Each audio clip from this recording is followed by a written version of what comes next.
Hello. Thank you so much for watching. This film deals with two very common vocal problems that actors have and two solutions which really work. The first problem is one that I'm afraid all actors have at some point, of sometimes not being heard. And the other problem I'm going to offer some help with in rather an unusual way is the business of sometimes having a sore voice, a sore throat, and it nags and gets worse and makes the performance difficult and no fun. So, solutions to the first problem. Now, I've worked in hundreds of theatres, hundreds and hundreds, and I've really never found ever that the problem is of an actor not being heard. It's of a problem not being heard all the time. You can hear everyone to some extent in some sort of a way, but you can't understand everything they're saying. And of course, actors tend to hate doing voice exercises and don't want to be conscious of speaking carefully because they want to get involved in their performance. But there is a solution, and it may help to understand this solution if you'll allow me to just tell a very quick story about my own past, because it may make you realize how I came to this realization. And the story is this. When I was a younger actor, I sort of believed at the back of my mind, if I waited in rehearsals and through the run of a show, I would eventually end up with some magical moment happening, and the performance would take off emotionally and be magical, and I really thought that was far more important than being heard.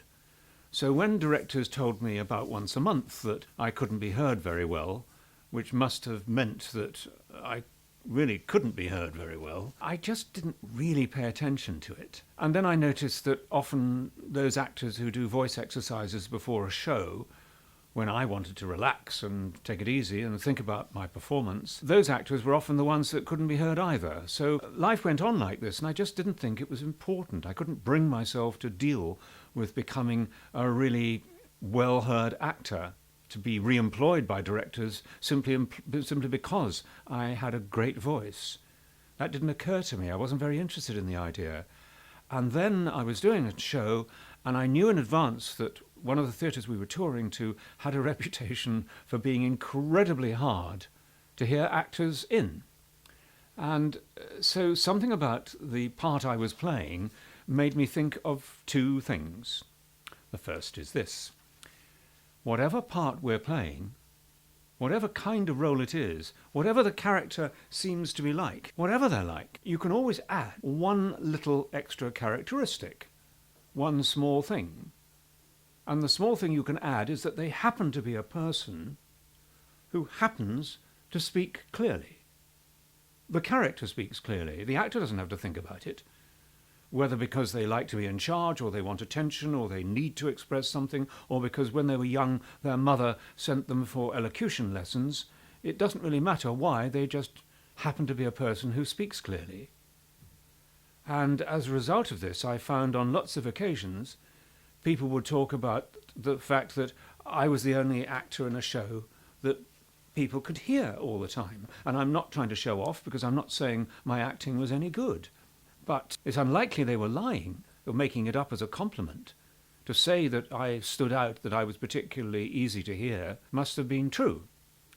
And I just carried on adding this small... I didn't sort of start being terribly careful about the way I spoke, but I just made sure that I wasn't the opposite kind of character who didn't speak very clearly. And the other solution I found when I was playing Chasuble in Importance of Being Earnest, who's a vicar, and who I'd realised when I was going to this theatre was rather quiet and rather shy, and so I needed to make this addition of him being well-spoken. But the other thing that I thought of was that as an actor I'd always assumed, and I still do in a way, that if I want to be strong and powerful, I need to have a deep voice.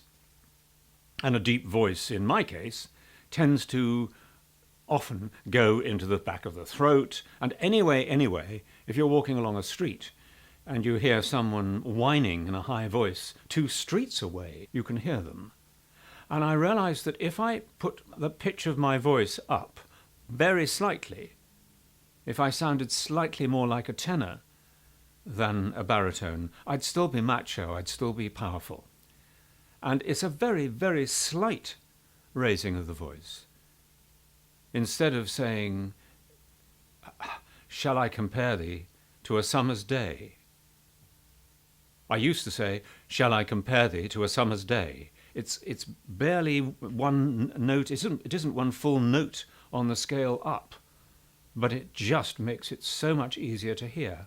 So you might like to play around with that if you've got any sort of problem with not being heard at all. To be re-employed by a director simply because you speak clearly is extremely bloody useful. So, those two suggestions. Now the other thing I wanted to deal with in this film is the business of having a sore voice, which happens to an awful lot of actors sometimes.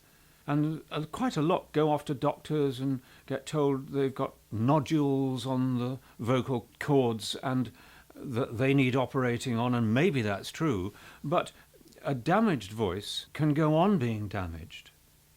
And really the things I was talking about before, of not being clear, makes one force one's voice, and forcing makes it worse. So really the first two solutions I offered deal with having any damage in the future. And I've certainly avoided it since. When people come to me for coaching, for Shakespeare, for British plays, for British accents, for all the different things they come to me for, if they can't be heard, what's the point? So,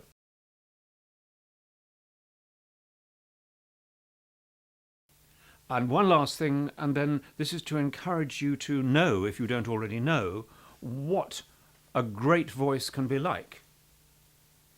If you've done a little bit of running and you see Bolt running 100 yards, he's the world record holder, it's not like you'd imagine.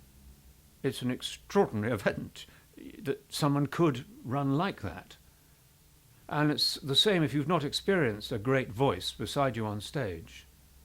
It is the most extraordinary thing. And we won't all get to that, but just to know it's possible might make us realize how wonderful it would be to just give thinking about the voice a little bit of a run. Now, there's one example I'm going to quickly give is of one actress, Maggie Smith. When she was younger, I went to see her in a play at the Old Vic when I was 21. And the Old Vic is a theatre where there's quite a large space. And that's another thing. Your voice can disappear into the wings, into the space above you, into the space above the audience. You know, it's natural that you're going to have to think about this. And here was Maggie at the end of the play.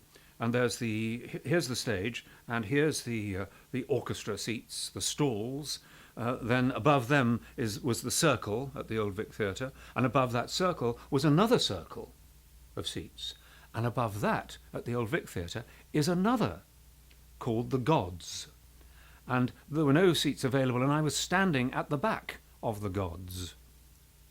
So I was a hell of a long way from the stage, and Maggie Smith went right up to the back of the stage and turned her back on the audience and put her head into her chest and whispered, "Oh, Master Builder."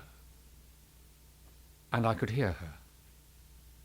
Just amazing. Now, I'm never going to be like that. But I can be better, and I'm just encouraging you, please, to look around for inspiration to make whatever you're doing as an actor be heard. Thanks very much for listening.